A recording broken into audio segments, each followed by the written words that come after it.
evidence this to be the case. Immense difficulties have always been acknowledged in many of Daniel's prophecies, and they have been as words shot up even from believers in general. In these latter ages many have bestowed great pains, in searching into history, to illustrate those parts of these prophecies which are already accomplished, and by comparing them with other scriptures, to form some judgment of what yet remains to be fulfilled. And thus much light has been thrown on them. As they shall gradually be more and more accomplished, they will be better understood, and future generations will be far more surprised and instructed by them, than we are. Scott's Explanatory Notes, 1832. The lack of understanding concerning Daniel's prophecies in the early part of the 19th century indicated that this foretold time of the end was yet future, since those having insight, God's true servants, were to understand the prophecy in the time of the end. Dar 12. 9, 10. The expression time of the end is also used in association with particular developments in connection with human government. Daniel 11. 40 reads, "In the time of the end the king of the south will engage with the king of the north in a pushing, and against him the king of the north will storm with chariots and with horsemen and with many ships." Thereafter the prophecy discusses the actions of the king of the north and indicates that he will come to his end. Dar 11. 41-45. Thus the time of the entero textoi acute miritra longo, Timna 1104 time indefinite, or forever. PS 104. 5. Since the earth will continue to exist, it necessarily follows that time, as an earthly dimensional measurement, will not cease. While it is true that Revelation 10. The 6th of May be rendered there should be time no longer, the context indicates that this means no further grant of time. Thus, a specific or allotted period of time terminates. KJ other translations, therefore, read, "There should be no more delay." At RS there will be no delay any longer. NW commenting on this text, A.T. Robertson observes, "This does not mean that chronos time will cease to exist, but only that there will be no more delay in the fulfillment of the 7th trumpet." Verse 7, in answer to the question, how long? 6. 10. Word Pictures in the New Testament, 1933, Volume 6, p.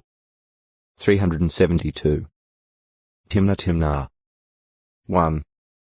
Concubine of Esau's son Eliphaz and mother of Amalek. GE 36.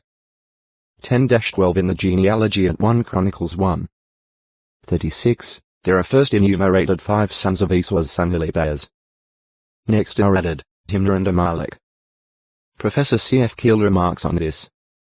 The addition of the 2 names Timnah and Amalek in the chronicle thus appears to be merely an abbreviation, which the author might well allow himself, as the posterity of Esau were known to his readers from Genesis.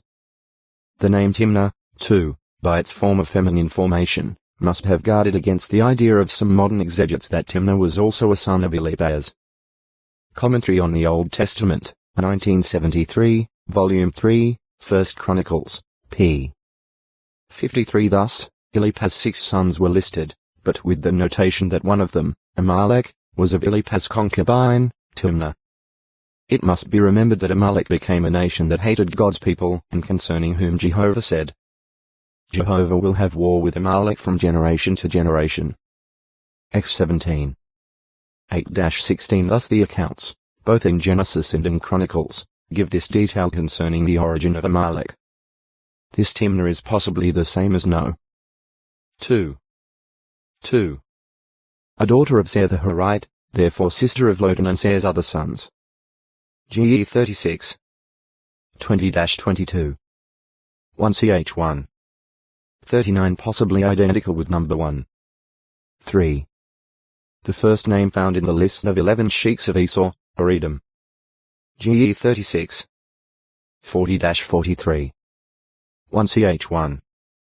51-54. In the view of many translators, Timnah and the other names listed are personal names.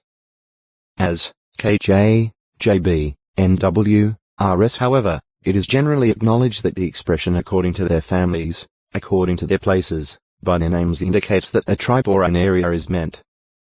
Some versions therefore prefer expressions such as the chief of Timnah. JP, In fact, at Genesis 36:41, in the same list, a woman's name, Oholibamah, appears, allowing for the name Timnah to be that of a woman. Eusebius and Jerome identified Timnah with an Edomite site called Thamnah, which stood in their day. 1 Masnicon, 96, 24-27. However, the location of any such region named for Timnah is currently unknown. Timnah. 1. A location at the boundary of Judah and Dan. Jos 15. 1, 10.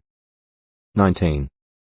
40-43. Some have identified it with a place preserving some similarity to the ancient name, Tibnah, about 6 kilometers 3.5 mi of Beth Shemesh, but no archaeological remains earlier than Roman times have been found on the site. Many favor Tel El-Batash, about 7 kilometers 4.5 mi NW of Beth Shemesh, situated on the S-bank of the torrent valley of Sorek. Samson selected a Philistine woman of Timnah for marriage when looking